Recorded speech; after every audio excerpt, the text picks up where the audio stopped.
اعوذ باللہ من الشیطان الرجیم بسم اللہ الرحمن الرحیم صلی اللہ علی محمد صلی اللہ علیہ وآلہ وسلم۔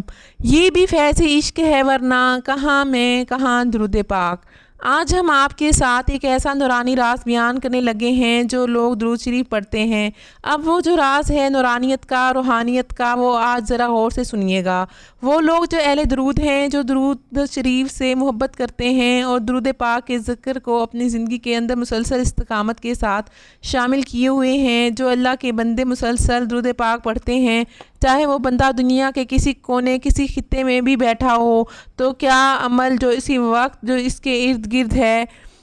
وہ شروع ہو جاتا ہے، اور کیا ایسا ایک نورانی اور روحانی حصار بنتا ہے چاہے آپ دنیا کے کسی حصے میں بھی بیٹھے ہوں، کیونکہ آپ ایک ایسی خوبصورت عبادت کر رہے ہیں جس کے رازوں سے آپ کے سامنے پردہ اٹھانا بہت ضروری ہے، تاکہ آپ کو پتہ چل سکے کہ آپ کتنی قیمتی عبادت اپنی زندگی کے اندر کر رہے ہیں۔ الحمدللہ، درود پاک ایک ایسی عبادت ہے جو بندے کو براہ راست نبی کریم صلی اللہ علیہ وآلہ وسلم سے جوڑ دیتی ہے۔ یہ وہ وظیفہ ہے جس کے بارے میں ارشاد مصطفیٰ صلی اللہ علیہ وآلہ وسلم ہے، جہاں کہیں بھی تم ہو مجھ پر درود بھیجو، بے شک تمہارا درود مجھ تک پہنچا دیا جاتا ہے۔ اب ذرا اس منظر کو تصور کریں جو آگے ہم آپ کے ساتھ بیان کرنے لگے ہیں، کہ آپ دنیا میں کسی کونے میں بیٹھے ہوں، کسی بھی حصے میں بیٹھے ہوں، اور آپ درود پاک مسلسل پڑھنے والے لوگ ہیں، تو پھر کیا ہوتا ہے؟ ایک مومن دنیا کے کسی کونے میں، شاید اپنے کمرے میں، شاید سفر میں یا تنہائی میں بیٹھا ہے، کسی بھی جگہ پر بیٹھا ہے، گھر میں، گھر سے باہر ہے، کسی بھی دنیا کے حصے میں وہ شخص موجود ہے،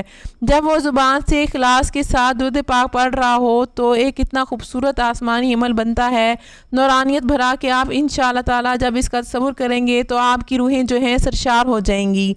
جیسے ہی یہ الفاظ اس شخص کی زبان سے نکلتے ہیں جو درود پاک پڑھتا ہے، تو فرشتے ان کلمات کو نور میں بدل کر اپنے پروں پر اٹھا لیتے ہیں۔ سبحان اللہ! پھر فرشتے ایک دوسرے کو وہ نور منتقل کرتے رہتے ہیں، اور یوں ایک لمبی نورانی اور روحانی قطار بن جاتی ہے۔ یہ قطار زمین سے آسمان تک اور آسمان سے پھر مدینہ منورہ تک پھیلتی ہے۔ ہر فرشتہ اگلے فرشتے کو درود پاک پیش کرتا ہے، یہاں تک کہ یہ درود روضہ اطہر کی چوکھٹ پر پہنچا دیا جاتا ہے۔ سبحان اللہ! اور پھر وہ مقدس الفاظ بارگاہ مصطفیٰ صلی اللہ علیہ وآلہ وسلم میں پیش کیے جاتے ہیں۔ نبی کریم صلی اللہ علیہ وآلہ وسلم نے فرمایا کہ اللہ رب العزت نے زمین پر فرشتے مقرر فرما دیے ہیں جو میری امت کی طرف سے بھیجا گیا درود مجھ تک پہنچاتے ہیں، یعنی ہر وہ درود شریف جو آپ کی زبان سے نکلتا ہے دنیا کے کسی بھی حصے میں بیٹھ کر، تو جو آپ درود پاک پڑھتے ہیں وہ براہ راست آقا کریم صلی اللہ علیہ وآلہ وسلم کی بارگاہ اقدس تک پہنچا دیا جاتا ہے، اور درود شریف پڑھنے سے دل کی سختی دور ہوتی ہے اور نورانیت پیدا ہوتی ہے۔ تو جو شخص دنیا کے کسی حصے میں بیٹھا ہے، جب اس کے لبوں پر اس میں محمد صلی اللہ علیہ وآلہ وسلم آتا ہے، تو وہاں سے لے کر جس جگہ پر وہ شخص بیٹھا ہوتا ہے اور وہاں سے لے کر روضہ اطہر تک فرشتوں کی نورانی ایک لمبی قطار بن جاتی ہے، یعنی جہاں آپ بیٹھے ہیں وہ ابتدا ہے اور اختتام حضور کریم صلی اللہ علیہ وآلہ وسلم کے روضہ اطہر تک ہے،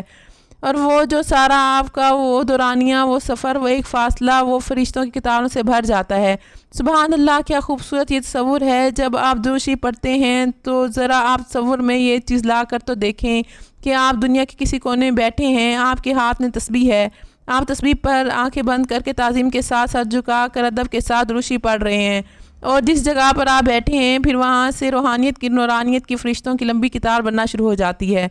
فرشتے قطار در قطار بڑھتے چلے جاتے ہیں، اور ان فرشتوں کی قطار کا اختتام روضہ اطہر پر ہوتا ہے۔ اب آپ خود اندازہ لگا لیں کہ وہ جو آپ جس جگہ پر بیٹھے ہیں وہاں سے لے کر وہ فاصلہ روضہ اطہر تک کا جو فاصلہ ہے وہ کس طرح سے نورانیت بھرے فرشتوں نے بھر دیا ہے، اور اس خلا کو انہوں نے پورا کر دیا ہے۔ تو کیسی ایک روحانیت اور نورانیت آپ کے اندر، آپ کے وجود کے اندر، آپ کی شخصیت کے اندر پیدا ہوتی ہے۔ اور یقین کریں کہ درود پاک اتنی خوبصورت عبادت ہے، میں سمجھتی ہوں کہ آپ اگر اپنی زندگی کو یکسر بدلنا چاہتے ہیں تو درود شریف کو اپنی زندگی میں لازم کر لیں۔ وہ تبدیلیاں آپ اپنے اندر وجود میں دیکھیں گے، اپنی شخصیت میں دیکھیں گے، اپنے مزاج میں دیکھیں گے، اپنے معاملات کے اندر دیکھیں گے کہ آپ کی اپنی عقل دنگ رہ جائے گی، آپ حیران